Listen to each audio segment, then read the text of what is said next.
Sophie Martinez had learned not to trust beautiful men who smiled too easily. At 25, she'd seen enough players to recognize the type: charming, confident, and completely allergic to commitment. So when Jake Sullivan walked into her small bookstore with his perfect jaw and easy grin, every alarm bell in her head started ringing. "Excuse me," he said, approaching the counter where Sophie was processing returns. "I'm looking for something specific, and I'm hoping you can help me." Sophie looked up from her computer, taking in his appearance with practiced assessment. Expensive leather jacket that he wore like it was no big deal, dark hair that looked professionally styled but somehow still casual, blue eyes that seemed genuinely interested in what she might say. Definitely trouble. "What kind of book?" she asked, keeping her voice professional. "Something on sustainable business practices. Preferably not too academic. I need practical applications, real-world examples." Sophie's eyebrows rose slightly. Most guys his age who wandered into her shop were looking for graphic novels or trying to impress dates with poetry they'd never read. "Business books are in the back corner. Follow me." As she led him through the narrow aisles of Page's Dreams, Sophie was acutely aware of Jake following behind her. Her bookstore wasn't much, a converted Victorian house in the Arts District, filled with carefully curated titles and cozy reading nooks, but it was hers, bought with every penny she'd saved from 6 years of working double shifts at various jobs. "This is a great space," Jake said, genuine appreciation in his voice as he took in the hand-painted signs and vintage furniture. "How long have you owned it?" 2 years, Sophie replied, pulling several books from the business section. "These should give you what you're looking for. The Morrison book is particularly good on environmental impact." Jake examined the titles she'd selected, and Sophie noticed he actually read the back covers instead of just nodding politely. "Perfect. You really know your inventory." "It's my job." "It's more than that," Jake said, meeting her eyes. "You could have just pointed me toward the section, but you picked specific books, considered what I actually needed. That's care." Despite herself, Sophie felt a flutter of warmth at the observation. "Well, I want my customers to find what they're looking for." What if what I'm looking for isn't just books? The line was smooth, practiced, and exactly what Sophie had expected. She gave him a polite smile and walked back toward the register. "Will that be all today?" But Jake didn't follow immediately. Instead, he wandered over to her staff recommendations shelf, studying the handwritten notes she'd attached to various titles. "You recommend some interesting choices," he said, holding up a book on social entrepreneurship. "This book changed how I think about success," he read from her note. "That's a strong endorsement." "It's a good book. What did it change exactly? About how you think about success?" The question was asked with genuine curiosity, not the fake interest she usually got from men trying to impress her. Sophie found herself actually considering her answer. "I used to think success was just about achieving your goals no matter what, but that book made me realize that how you achieve them matters just as much. That real success should make the world a little better, not just make you richer." Jake nodded thoughtfully. "That's why you opened this bookstore, to make the world a little better." "That's a pretty grand way to describe selling books," Sophie said, but she was pleased that he understood. "Books change people. People change the world. Seems pretty grand to me." Over the next few weeks, Jake became a regular customer.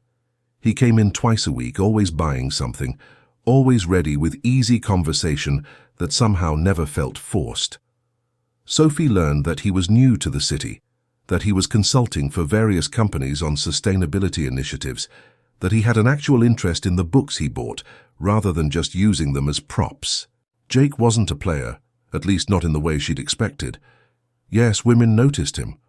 Sophie saw the way female customers lingered when he was in the store, the way her part-time employee Emma practically melted whenever he smiled at her. But Jake seemed oblivious to the attention, focused entirely on whatever conversation he was having. "He's definitely into you," Emma said one Thursday afternoon, after Jake had spent an hour discussing the merits of various environmental policy books with Sophie. "He's a customer," Sophie replied, but even she could hear the lack of conviction in her voice. "Sophie, he bought a book on urban gardening yesterday. When I asked if he had a garden, he said no. but that he liked hearing your thoughts on sustainable living. Sophie felt that treacherous flutter again. That doesn't mean anything. It means he spent $40 on a book he'll never use just to have a reason to talk to you for 20 minutes. That evening, as Sophie was closing up, she found herself thinking about Jake more than was probably wise. He was attractive, yes, but more than that, he was interesting. He asked thoughtful questions, remembered details from their previous conversations, and had a way of making her feel like her opinions actually mattered. But Sophie had been hurt before. 3 years ago, she'd fallen hard for Marcus, a charming marketing executive who'd swept her off her feet with expensive dinners and weekend getaways. It had taken her 6 months to realize that she was just another conquest to him, another trophy for his collection. The breakup had been devastating, not just emotionally but financially. Marcus had convinced her to invest her savings in one of his sure thing business ventures, which had promptly collapsed, taking her money with it. It had taken her 2 years to save up enough to buy the bookstore after that disaster.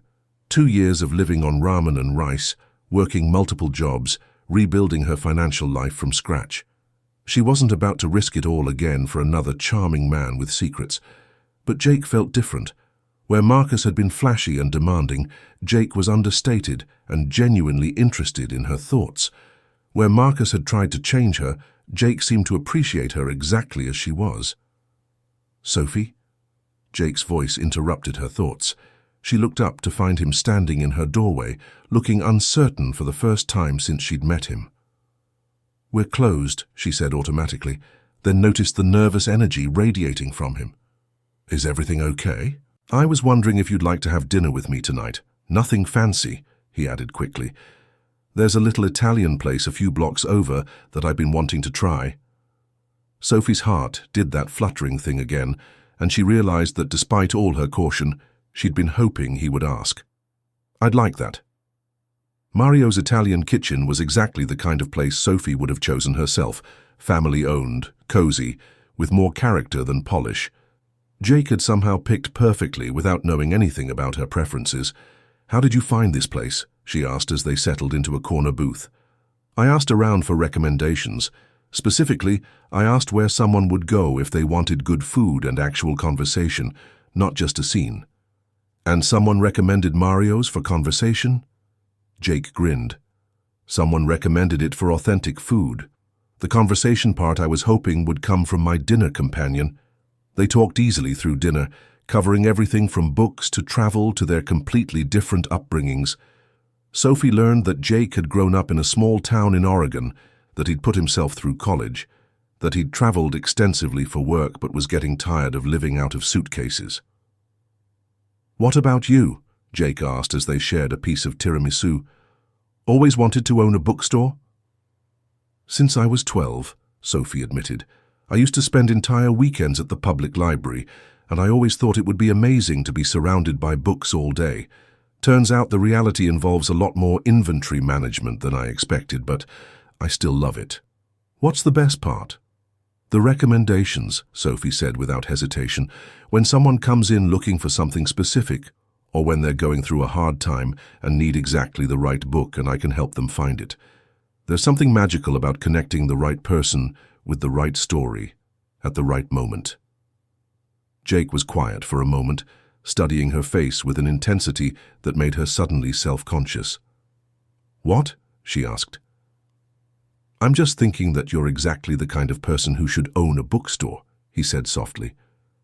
"You understand that books aren't just products, they're possibilities." The comment was so perfectly aligned with how Sophie felt about her work that she felt her careful walls wobble dangerously.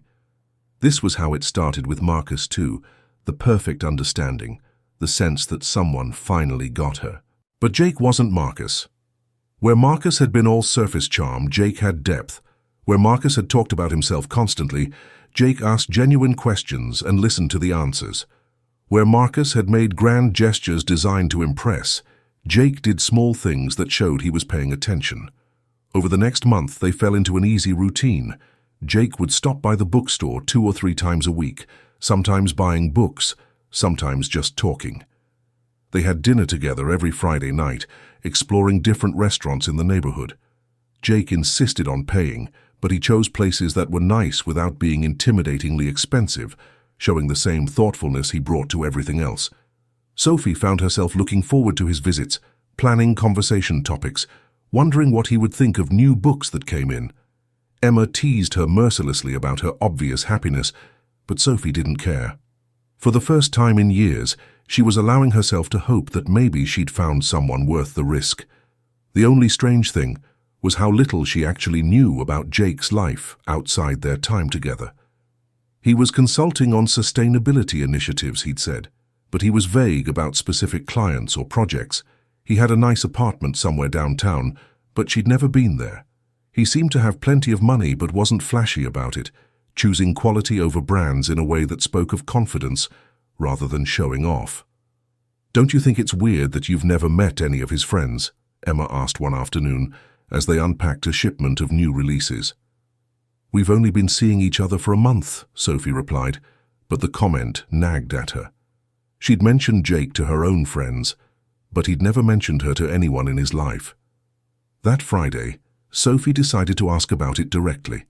They were walking back from dinner at a new Thai restaurant, Jake's hand warm in hers, when she gathered her courage. "Jake, can I ask you something?" "Always." "We've been spending a lot of time together, but I feel like I don't know much about your life outside of our dates. Your friends, your family, your work. You're pretty private about all of it." Jake stopped walking, his hand tightening slightly on hers. "I'm sorry, I didn't realize I was being secretive. It's not that you're secretive exactly. It's just that you ask me about everything. My friends, my family, my dreams for the bookstore. But you don't share much about yourself." Jake was quiet for a long moment, and Sophie could see him wrestling with something internal. "You're right," he said finally. "I guess I'm just not used to sharing that part of my life with someone I care about." "Why not?" Another pause, longer this time. "Because in my experience, when people find out about my work, about my background, it changes how they see me, and I like how you see me now." The vulnerability in his voice made Sophie's chest ache. "How do I see you now?" "Like I'm just Jake, like I'm worth getting to know for who I am, not what I do or where I come from." Jake turned to face her fully, his blue eyes serious in the streetlight. "Sophie, I care about you. More than I expected to, more than is probably smart. And I'm scared that if I tell you about the rest of my life, you'll decide I'm not worth the complication." "What kind of complication could there be?" Sophie asked, though even as she said it, she felt a familiar flutter of anxiety. This was exactly how things had started to unravel with Marcus, the gradual revelation that his life was more complex than she'd understood. The kind that comes with dating someone whose work sometimes puts him in the public eye. The kind that comes with family expectations and business obligations that don't always align with personal happiness. Sophie's heart sank. "You're married." "God, no!" Jake's response was immediate and fierce. "Sophie, I would never do that to you. I'm not married. I'm not engaged. I'm not secretly involved with anyone else." "Then what is it?" Jake ran his hand through his hair, a gesture Sophie had learned meant he was struggling with something difficult. "My consulting work. It's not exactly consulting.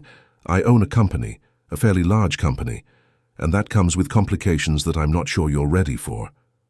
"What kind of company?" Jake was quiet for so long that Sophie began to think he wouldn't answer. When he finally spoke, his voice was carefully neutral. "Sullivan Environmental Technologies. We develop sustainable solutions for industrial applications." The name hit Sophie like a physical blow. Sullivan Environmental Technologies wasn't just a large company. It was a massive corporation, one of the fastest-growing firms in the sustainable technology sector. She'd read articles about them in business magazines, seen their CEO featured on the covers of Forbes and Fortune. Their CEO, who was supposedly some reclusive genius who avoided public appearances and kept his private life completely separate from his business persona. Their CEO, whose first name was Jake. "Oh my God," Sophie whispered, taking a step back from him. "You're not a consultant. You're Jake Sullivan, the Jake Sullivan." Jake's expression was resigned, like he'd been expecting this moment and dreading it in equal measure. Yes. You're a billionaire. Technically, yes, though most of that is tied up in company stock and reinvestment in RD. Sophie stared at him, trying to reconcile the man she'd fallen for with the business mogul whose company was worth more than some country's GDP. Why didn't you tell me? Because I wanted you to get to know me first. The real me, not the public version. The real you. Sophie's voice was rising, and she could hear the edge of hysteria creeping in. Jake, you lied to me. For weeks you let me think you were just some consultant who happened to be interested in environmental issues. I never lied, Jake said desperately. I just didn't correct your assumptions. That's the same thing.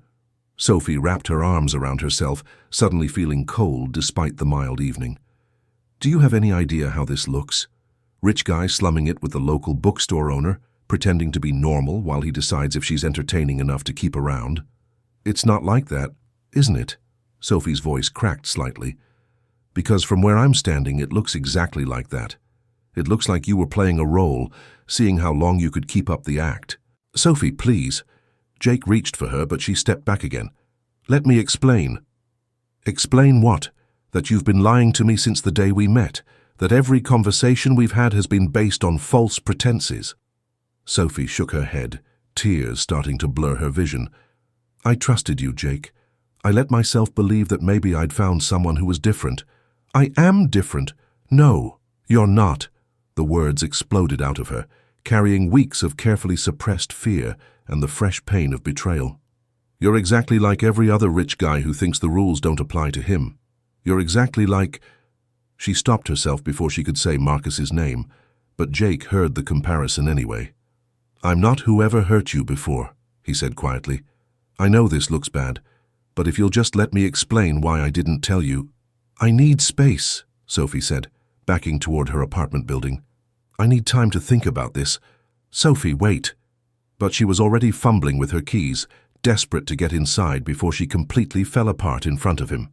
The last thing she saw before the door closed was Jake standing alone on the sidewalk, looking lost and heartbroken in the yellow glow of the streetlight. Upstairs in her small apartment, Sophie sank onto her couch and finally let herself cry. Not just for tonight's revelation, but for the trust that felt shattered, for the connection that now seemed built on lies, for the hope that had been growing in her chest and was now wilting like a flower without water. But even as she cried, a small part of her mind was replaying every interaction they'd had, looking for signs she'd missed, for moments when the truth had been hiding in plain sight. And despite her hurt and anger, she couldn't quite shake the memory of how Jake had looked at her when she'd talked about books changing the world, or the way he'd listened when she'd shared her dreams, or the gentleness in his voice when he'd said he cared about her more than was probably smart. Maybe Jake Sullivan, the billionaire CEO, was a stranger to her, but Jake, the man who'd spent an hour discussing environmental policy books, who'd chosen quiet restaurants over flashy ones, who'd understood that her bookstore was about more than just selling books, that Jake had felt real. The question was, could she trust her heart to know the difference? Outside her window, the city hummed with its usual nighttime energy, full of people pursuing their own complicated relationships and impossible dreams. And somewhere out there, Jake Sullivan was probably wondering if he'd just lost the best thing that had ever happened to him by trying too hard to protect it. Some risks, Sophie thought, as she finally headed to bed, were worth taking. The question was whether Jake was one of them, and whether it was already too late to find out.